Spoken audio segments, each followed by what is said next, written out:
let's go ahead and start with a case. Maybe we'll start with an easy case first. This is a case of a patient who presents with a liver mass.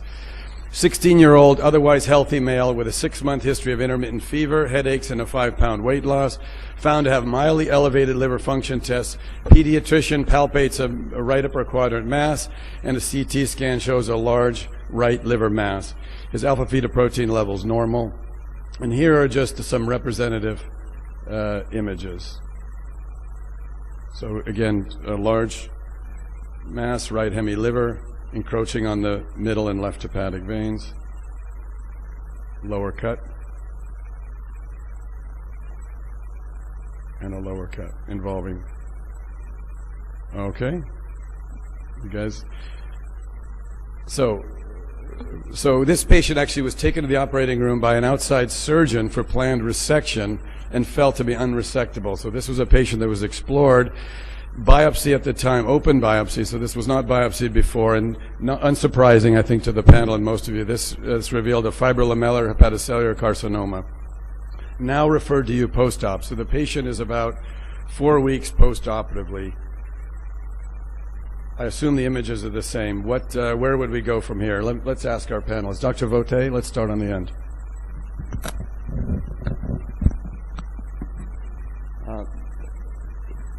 I could say, and I can say, it's resectable right now, but this is a very different disease from HCC, and there are options and preoperative chemotherapy options now.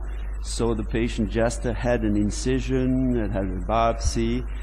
This is a tumor that, in spite of resection, tends to recur.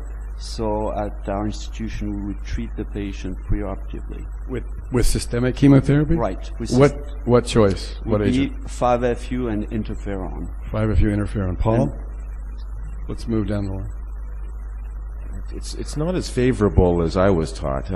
Nick's right. They often recur, and often the recurrences at a year or 2 years or 4 years, the tumor has digressed or devolved to be a more conventional type of hepatocellular carcinoma.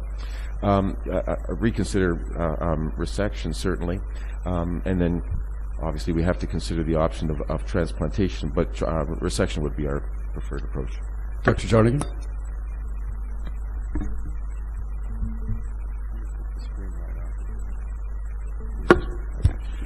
So in looking at this, first of all,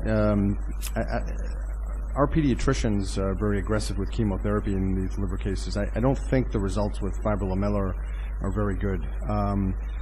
In general, in the pediatric population, probably no better than in adults. So I would favor going to the OR and trying to resect this with a fallback position of placing an intrahepatic arterial infusion pump for liver-directed plus systemic chemotherapy if we felt that we couldn't get this out.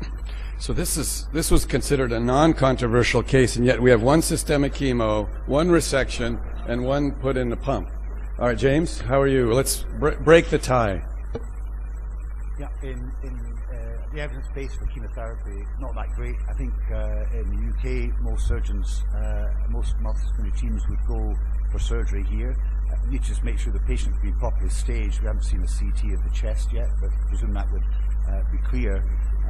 But I think that what we'd be looking for here is resection. This looks to be resectable. It doesn't need necessarily to be downsized. And if we did give chemotherapy and this lesion continued to increase in size, I guess we'd be concerned about positivity of resection margins, progression of disease. David? I agree with that. These young patients, teenagers, 20s, tend to get bulky lymphadenopathy. I didn't see much impressive on the abdominal scan. No evident lymphadenopathy. It's been our experience that they do not respond well to chemoembolization or regional intra-arterial therapies. We have no experience with an FUDR pump, but I don't think there's any literature to support that.